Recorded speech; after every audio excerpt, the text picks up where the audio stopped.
live streams. 5, 4, 3, 2, 1. Ni hao. Oh, Peter. We're getting older by the minute here in the studio here. Wu Feng, I see you have joined us online, sir.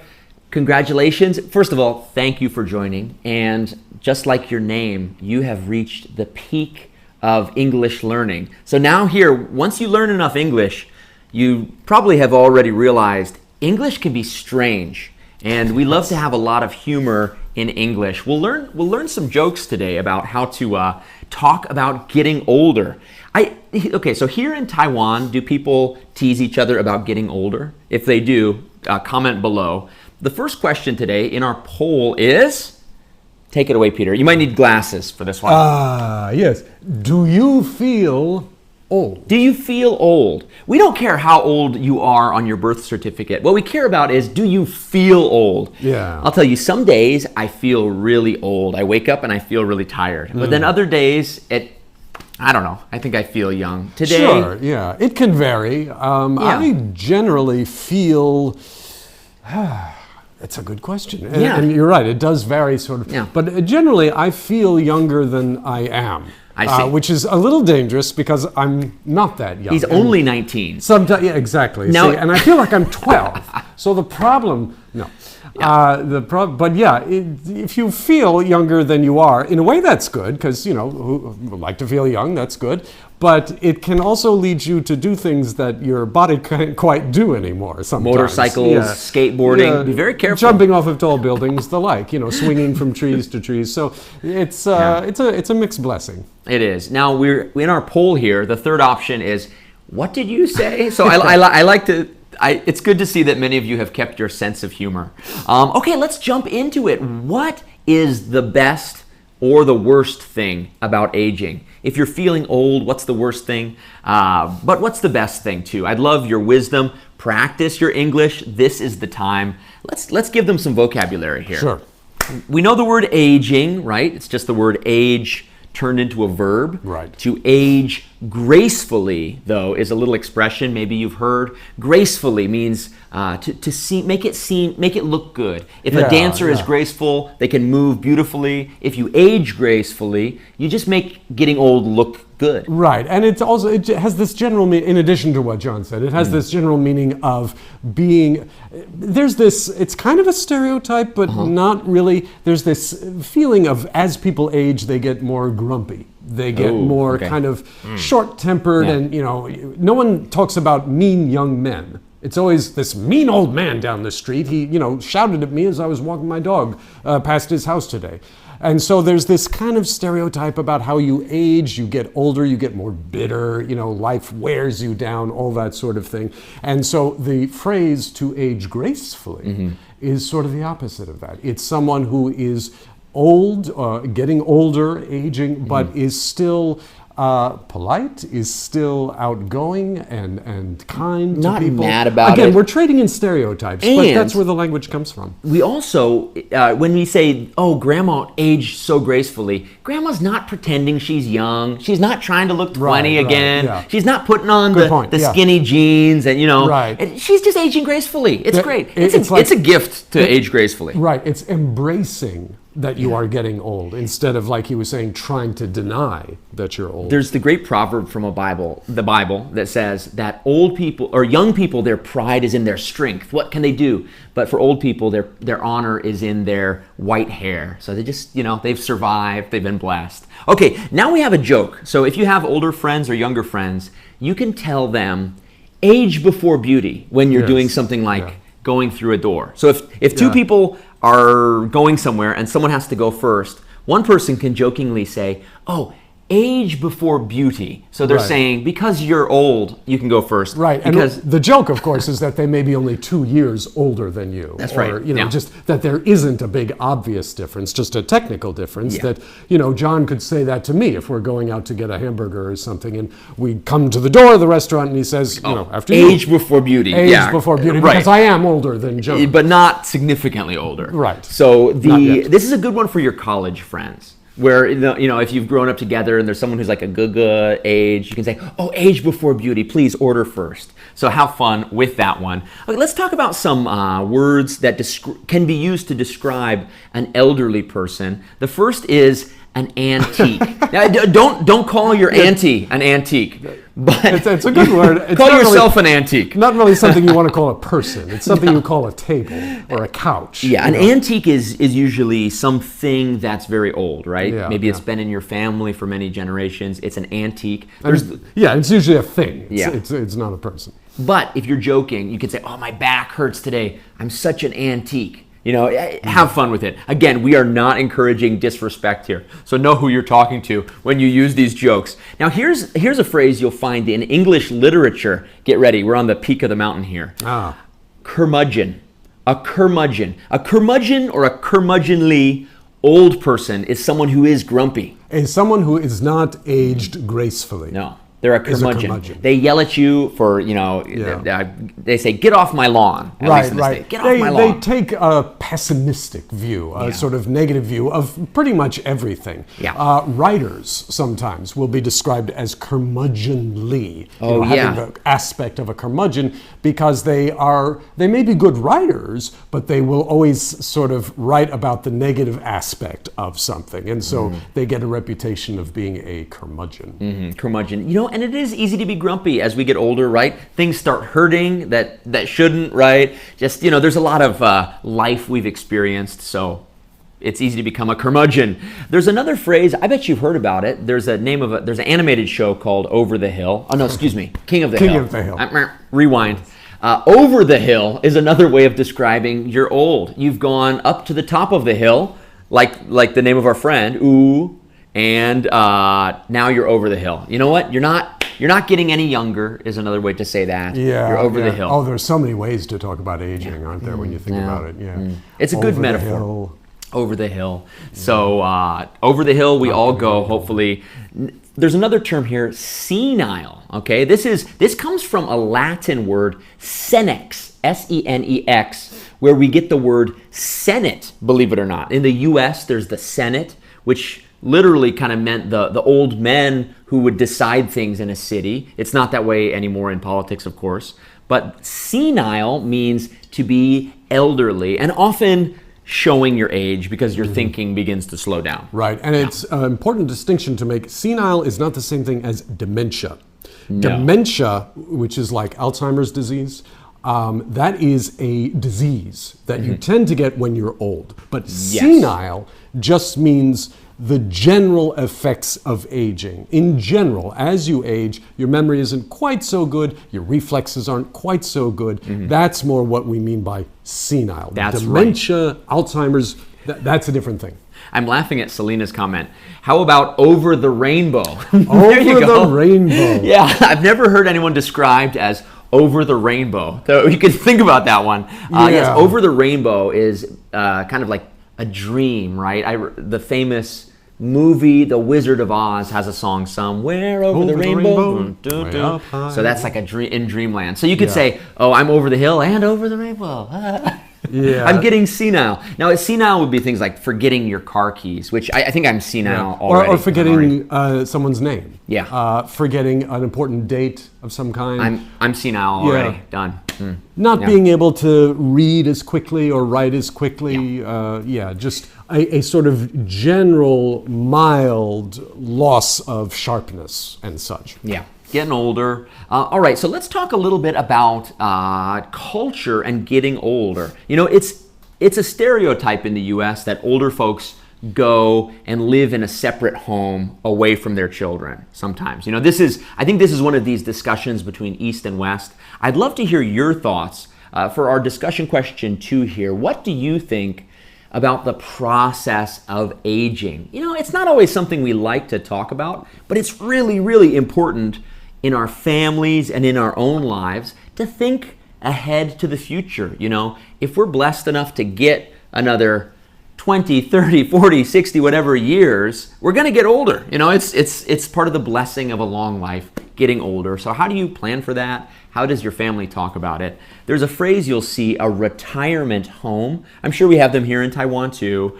In the U.S., we talk about oh, do we send dad and mom to a retirement home, or do we find an in-home care? Does someone move in with them? This is not really talking about retiring from your job, though. Right. It's not just professional retirement. Right. It's retirement to sort of, we say retirement home instead of, sometimes you'll still hear it, old folks home. Right, the old folks home. Mm-hmm. But and it means the same thing. A home for people who are at such an age that they can't really take care of themselves, living by themselves anymore. They need a little assistance. Attention, a little assistance. We call it an assisted living. Yeah, assisted living or assisted care facility. Care, assisted living. So those are terms that you'll see. Have any of you ever thought about retiring in the U.S.? I'm curious. But that is a retirement home. I used to work as a gardener for a retirement home. It was a lot of fun. I helped folks like move in. Were there a lot of curmudgeons that you were around? A lot of curmudgeons, yes. But pretty nice folks. It was a very beautiful, kind of nice retirement home. Sophie, do the teachers take any supplements to prevent senile dementia? Nice use of your vocab. I sometimes remember to take my vitamin B, and I don't know. Vitamin C is what our founder Doris, who is 97, Peng Meng Hui, she tells us vitamin C. So she's living proof. Chocolate and vitamin C. So and hopefully some other vegetables. Yeah, I try to get some kind of vitamin C every day in fruit, oranges. What's it called? Guava. Guava. Yeah. Yeah. There we go. Every day. Vitamin C. B, you ask a good question, or excuse me, you make a good statement. It's better to plan by ourselves than to be planned by others. Or you could say, have our future planned by others. It's always nice to be a little bit prepared, right? And that will help other people. Even if that's just discussing publicly what you want, that sort of thing can, God willing, help with problems later. Because it's hard, as we get older, we lose the ability to do things that we used to, right? Mm-hmm. None of us is 16 anymore. We can't even run around like we used to. So make those plans in advance. Now, as we get older, there's a phrase we use sometimes in English, to be set in your ways, to be set in one's ways. Set here is the word, it's kind of like the word sit, to set something down. And if you're set in your ways, it means you do your habits, you don't change, right? Yeah, you are fixed in doing things the way you're used to doing them, the way that is comfortable for you, and you aren't interested in learning a new way or in accommodating to someone else's way. That's usually when the phrase will come up. I tried to get John to do something differently here, but he's just so set in his ways. Set in my ways. I couldn't get it to happen. You could use the idiom, you can't teach an old dog new tricks. You've probably heard that one before. You can't teach an old dog new tricks. You're saying, someone is set in their ways. Yeah. Are you set in your ways on anything? Just technically, you can always teach dogs new tricks. That's actually, in terms of actual dogs, they're never too old to learn new tricks. Really? That's what the expression means. But there's no such thing as an old dog that can't learn new tricks. Just needs good training. It's good training. There you go. Yeah. So let's, Selena, an apple a day keeps the doctor away. And exercise regularly. Very good. Okay, great idiom. An apple a day. Eat healthy. Eat some fruits. Exercise regularly. Doris used to enjoy the ice cream very much. I think it works to keep her happy as much as possible. My grandfather, too, loves ice cream. Keeps me happy. Yeah, I think that is Doris's secret.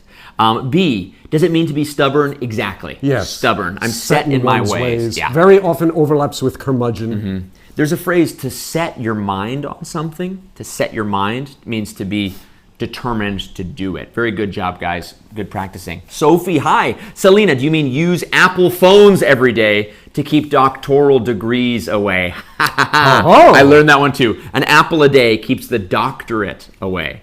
That's funny. We see what you did there. An apple a day, yeah. Ooh, phones. I use my phone too much. I'm not a doc. I don't have my doctorate yet.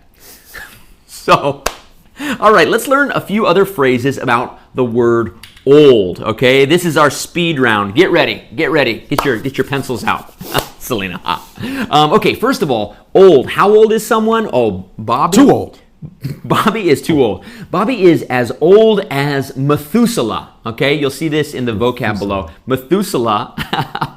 Wait, Agatha, American people still eat McDonald's and drive when they are aging. Yeah. Sometimes. American people, what are you going to do? What else is there to do? This is making me want to drive through McDonald's right now. You know what? Yeah, sometimes people have really bad habits, like McDonald's a day, but they still live to an old age. And sometimes people have really healthy habits, and they die young. And there's a Bible book, if you're into the Bible, called Ecclesiastes. And the writer makes that observation. He says, like, it almost like when you die, you can't control it, you know? That being said, eat healthy. Evangeline, I'm 47 years old and started learning German and French since last year. Hey, that's great. So never too old. Yeah, never too old. You're not old, but new tricks. Okay, so Methuselah, who is Methuselah? Who's this comment from Tsai? Oh, hi, Tsai. Over the hill makes me think the rest of life is a slope down. But we can make our slope less steep by taking good care of ourselves and exercising regularly. Yes. That's right. Sometimes we talk about... You can either go down like that, or you can go down like that. Go out, yeah. There we go. It really is fun to keep your mobility and be healthy, of course. We call that decline. Sometimes we talk about cognitive decline.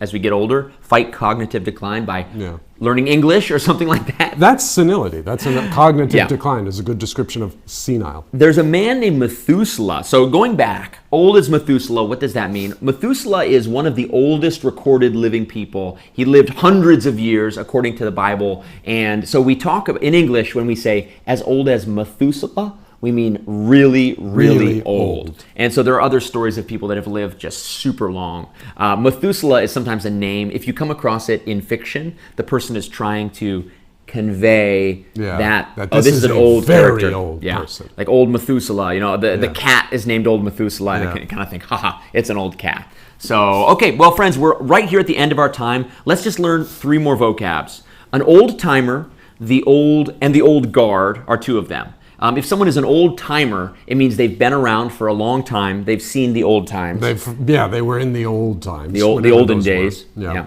And if someone is part of the old guard, it means that they were in the old days in an institution, right? So you could say they had some kind of authority or recognition. Yeah, that they don't really have anymore, but it's realized that they did once have that. So like the old guard. There's also an English expression, the changing of the guard. Yeah, which can be literal, like outside of a palace in London where you see the guards, or in, here in Taipei. But it's also when a new way of doing things is brought into an organization. Changing of the guard. So you could say, in politics, in the one party, there were members of the old guard. They were there back 40 years ago making decisions, and they're still here. Or in the company, the staff in this department are part of the old guard. They've seen things. So it's actually helpful to have people that are part of the old guard in an institution, because they can have a sense of perspective. All right, the last phrase here, old before your time. Don't get old before your time. And that just means to age more quickly than you need to be old before your time. And it looks like, according to our poll, a lot of us might be feeling old before our time. Do you feel old? 56% of you said yes, you feel old. 12% said no. Good for you. And 31% says, what did you say? What did you say? Hi, Steve. Huh? Steve says, when I'm thinking I'm getting older, I'll start making more lists to do what I haven't finished before when I was young. That's right, Steve. We call that a bucket list. A bucket list. Before you kick the bucket. Strange old expression meaning to die. To die. Kick the bucket means to fall over. Maybe that's a farmer expression. You're milking a cow and you fall. Actually, it was the pigs. It was the pigs. When they killed the pigs, they would jerk a little bit, and there would be a bucket nearby to catch the blood. Oh, wow. The pigs' rigor mortis, sort of death jerking, would kick the bucket sometimes, which indicated that they were dead. It's when the world generally was a more farming community and farming society. So that explanation has made me old before my time.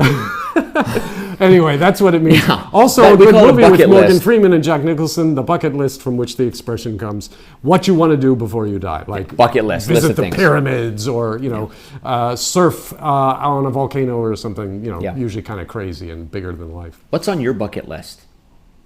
Put it down below. Yeah. Them, okay. Yeah, everybody.